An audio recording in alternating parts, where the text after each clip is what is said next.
e a todos que estão aqui. Agradecer a presença, nesse momento tão tenso que a gente está vivendo em torno de uma conjuntura de golpe ainda não cessado. Nós estamos com 16 meses de um governo golpista que continua golpeando os trabalhadores. Então, assim, eu gostaria de começar, além de saudar a todos que aqui estão, saudar a unidade de alguns setores do PSOL que estão junto nessa batalha por um congresso democrático, por um congresso que discuta de forma qualitativa as questões de conjuntura desse país. E não dá para falar de conjuntura em momento de golpe sem fazer o balanço do que foi a aliança de classes entre o PT e setores golpistas, em que nós, da classe trabalhadores, perdemos com isso e que chegamos até aqui. Nós, mulheres, perdemos quando a Dilma assinou uma carta ao povo de Deus com os setores conservadores, que inclusive colocava em xeque a bandeira sobre a questão da legalização do aborto. E não venha me dizer que a legalização do aborto é uma bandeira pequeno burguesa ou burguesa, porque não é. Isso é uma grande hipocrisia no nosso país, em que hoje em dia, para alguém ter acesso minimamente a um aborto seguro, tem que ter R$4.000. Essa burguesia, ou pequena burguesia, tem acesso a esse aborto legalizado e a maioria das mulheres trabalhadoras morre em consequência de um aborto mal feito. Uma realidade que precisa ser discutida e que mata, aliás, a quarta causa de morte de mulheres grávidas nesse país. A gente precisa falar sobre isso. Foi uma derrota em que o governo de conciliação de classe nos colocou, além de outras derrotas que a gente está sendo obrigadas a engolir, não caladas. A gente está lutando.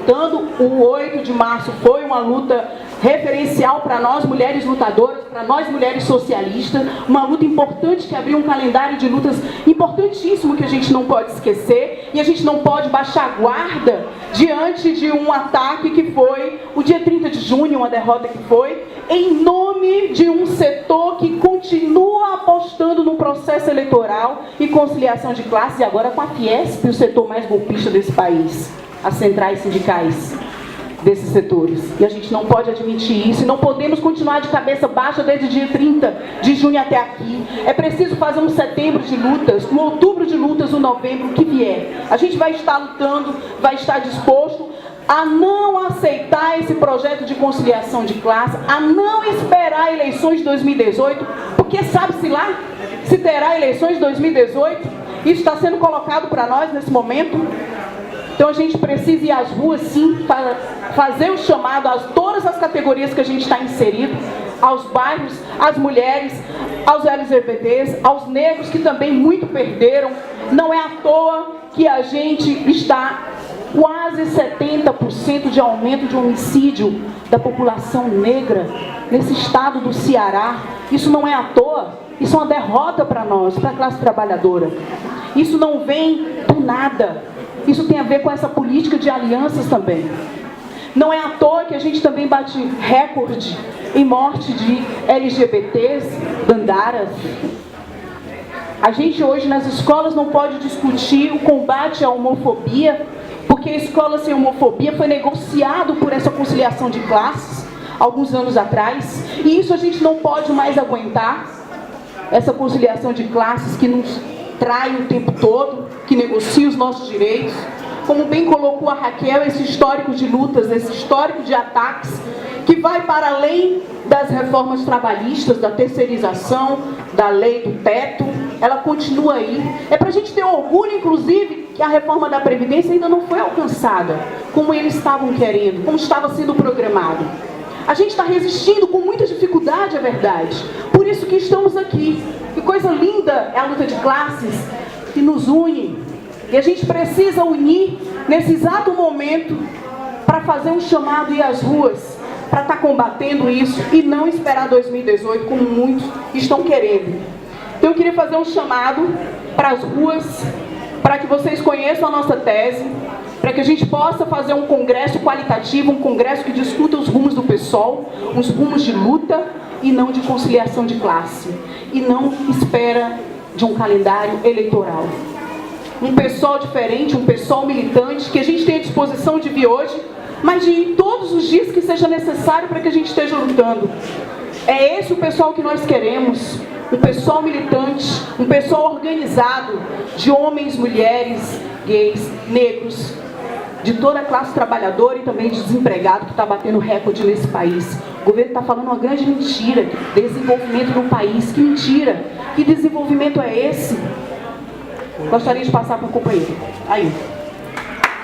Valeu, Karine.